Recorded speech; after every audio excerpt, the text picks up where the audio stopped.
On today's Toy Spot, we're having a look at the Indie Spotlight Max Series comic book heroes. And today we're having a look at Scud, the Disposable Assassin.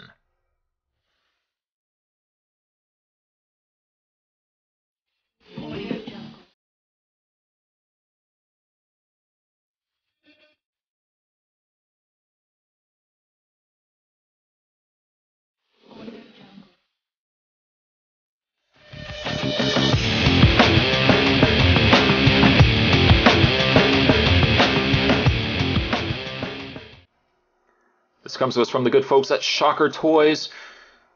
A figure that I've had for a while. Unfortunately, I just never got around to reviewing. Scud the Disposable Assassin looks to come with an a couple of interchangeable hands, and of course weapons ablazing. Down below is the logo for Shocker Toys. Warning: choking hazard, small parts, not for children under 3 years of age. And there is a picture of Scud, the Disposable Assassin. On the back of the package, other figures that you can get from the Max series. Of course, we've got Scud, the Max. You would obviously expect to find Max. Shadowhawk, Kachu, and Kabuki. Collect them all and build an army. You can go to shockertoys.com. Indie Spotlight will feature 18 points of articulation in every 6 to 7 inch scaled figure. Shocker Toys wants to have as close as a relationship with the creators of each character as you would have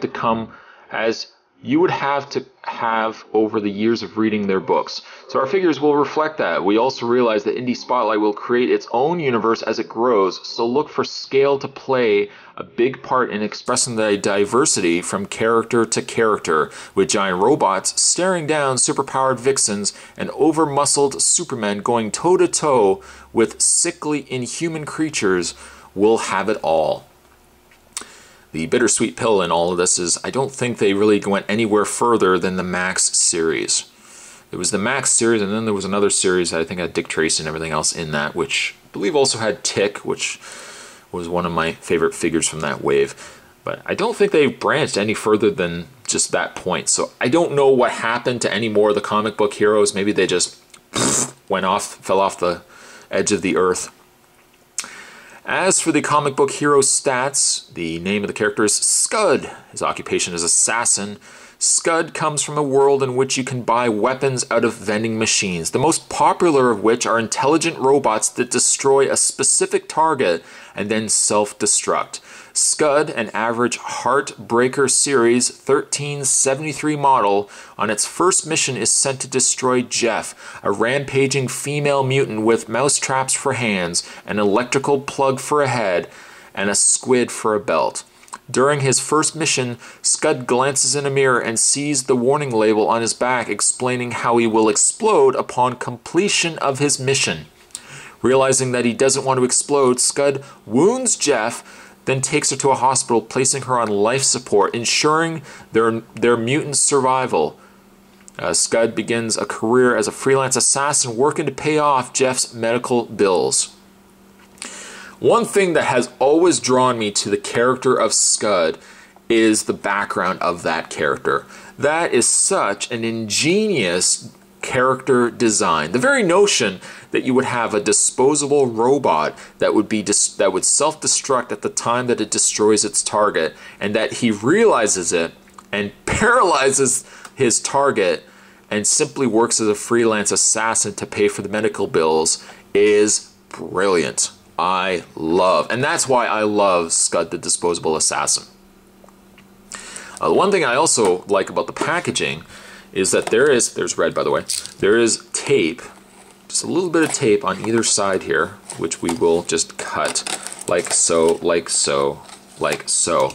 And the beauty of the packaging is you can remove the figure, and when you're done playing with it or displaying it, you can then put it back in its packaged card. Shocker Toys, that was a brilliant idea. Once again, always thinking about the collectors out there. I'm going to take a bit of a break, even though as simple as you saw it. I'm going to take a bit of a break. I'm going to get this opened up, and when we come back, Scud, the Disposable Assassin, awaits. Don't go anywhere. Stay tuned. And let's first have a look at the that comes with Scud the Disposable Assassin. It's pretty much on par with the same izzes that we've gotten in the past with the other figures. One thing that bothers me about these izzes, well, for starters, they're not articulated in any way. You can't bend the arms or anything like that. They're pretty much just static staction pieces, just plastic izzes. There's something weird about the way that they're stanced, the way that they're standing. They seem to be back heavy, so putting them down... Oh, now he stands. I was going to say putting him down, he just tends to fall. If you did not collect the Max, having these izzes are probably just pointless. You probably would say, oh, why do I have all these izzes? If you had Max, I mean, you can't go wrong with more of these. So I'm glad they included it. I love Max, so I mean, having more izzes is definitely a win-win for me. But there you go. Oh, by the way, Spot would like just to give a shout out to Casey Connor. Hey Casey, how you doing? Spot says hello. The Iz also says hello. So there you go. Putting it down, let's have a look at Scud. I love this figure, and I also don't love this figure for some reasons that you will probably already see. On a likeness level, he looks exactly like he did in the comics. Very narrow head, as you can see. Very bot-like, very squared off-like. Coloring-wise, he's not just a basic yellow and a basic red. With all the yellow in the figure, there's also these darker kind of tanned orange finish or spray that's been applied. You can especially see it in the back here. So it just gives the character some added depth that, had it just been basic yellow and red, it might have come across a little cheap. He's got now, within obviously the yellow and the red, he's got some black going on there. You can see some black in his joints. You can see right there. He's also got the heart logo going on there as well in black. Of course, his black eyes.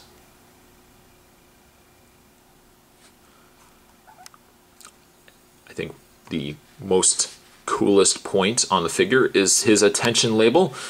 It says on the back, "Attention, Scud Disposable Robot Assassin Heartbreaker Series 1373. This unit will self-destruct upon termination of target." That is some extra cool detail. For as small as that is, it's quite easy to read. So as a whole, I really like the design of this character. Where I have problems with the figure, unfortunately, is his overall execution. And that's somewhat ironic that I would use execution for Scud, thank you, the Disposable Assassin. His execution leaves something to be desired. It works for the most part, and then the areas that it doesn't work badly. For starters, well, I shouldn't say for starters, his articulation, let's go through that. His head is on a ball joint, so you can get lots of movement. I tell you, ball joints are like the greatest invention for action figures. Why they didn't just do ball joints on figures before is beyond me. You think of all the years that there's been action figures and how there's just been like swivel joints and everything else. The man who decided, or individual that decided, hey, let's put a ball joint on a figure, was pure genius. It's so cheap to make, and yet so rewarding of an experience. You have ball jointed in the shoulders, so the arms go all the way around. They go out. They seem to hold up relatively well also. He does have a swivel in the arm, as you can see here. He has a hinge in the elbow. He has a rotation. Actually, he has a ball joint in the hand, so you can get lots of movement in the hand. He has a ball joint upper torso. He has a swivel. It looks like it's just a swivel in his waist. Those are the aspects that work on the figure. This is where the areas of the parts that don't work so well, is when you get to the leg area here. His legs are on a ball joint. This leg doesn't seem to give me any problems. As you can see, it is on a ball joint. It doesn't go too far back before you start bumping up against the back of his robot tush. So it does still move out, forward, slightly back. This one leg, unfortunately, when you rotate it, and it could just very well be my Scud, but he's very prone to falling off the ball joint, as you can see right there. I don't know what's wrong with it necessarily, but it seems to want to keep coming off. When it gets to the legs too, I don't know why, but how much articulation is up here. When it gets to the legs, they should have put some sort of swivel right here in the thigh, or even a swivel in the leg. I can't seem to get any movement in the lower leg area. He does bend at the knee. Unfortunately though, the pin that keeps the knee together gets a little loose and starts coming apart on me.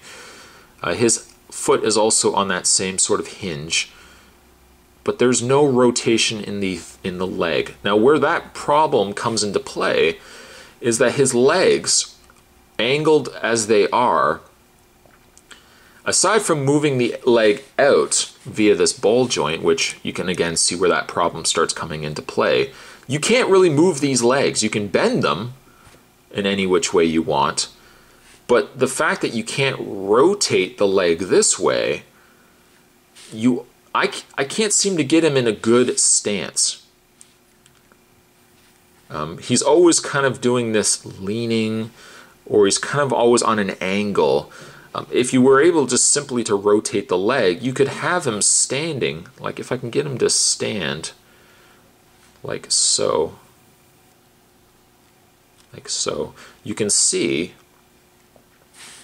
that his legs are always in this weird stance that unless you rotate it at the ball joint, which again, that one leg does not want to stay in there, that's the only way you can rotate this leg. If they had only put a swivel here, you could easily rotate the leg and he'd have no problem standing.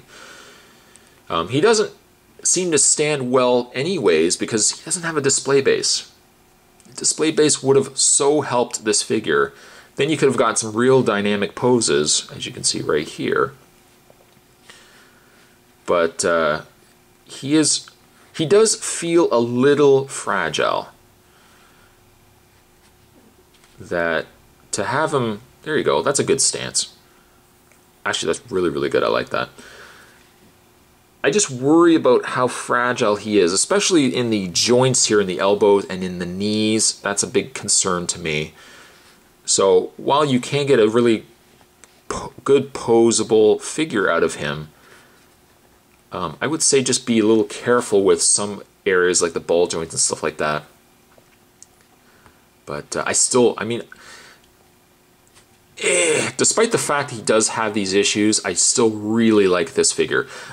Also, something I forgot to really mention, his hands are interchangeable, that he does have alternate hands. Now, he has just kind of like a rock out kind of alternate hand. I don't really get why you would need that. To me, I mean, I would just prefer to keep him with the guns, like so. But I guess the option is there if you want. But there you have Scud, the Disposable Assassin. It's a little bittersweet. It's a little bittersweet because I love this figure and it was done so well. But then when you get to some elements that are a hindrance to the figure, they're almost a hindrance in a big way. This figure could have really needed a display base too. I don't know how often this figure, oh by the way, there's this detail on his guns, which are molded in there, which would also explain why you would have the alternate hands, but for me, I would just keep him with the guns. Yeah, I love the figure, but he can be a little fragile if you're not careful. Scud the Disposable Assassin, I would give him on a rating system, as flimsy as he is in some areas, I would still give him a high 9. If you love this comic series, Scud the Disposable Assassins, you will love this figure. Just be a little careful in some areas, that's all I'm saying. Today's Toy Spot, we're having a look at the Shocker Toys Indie Spotlight. This was the Max series. This was Scud, the Disposable Assassin. A awesome figure, just a shame some issues down there. Certainly stick around, guys. More toy spots are heading your way. As always, thanks for watching. See you guys next time.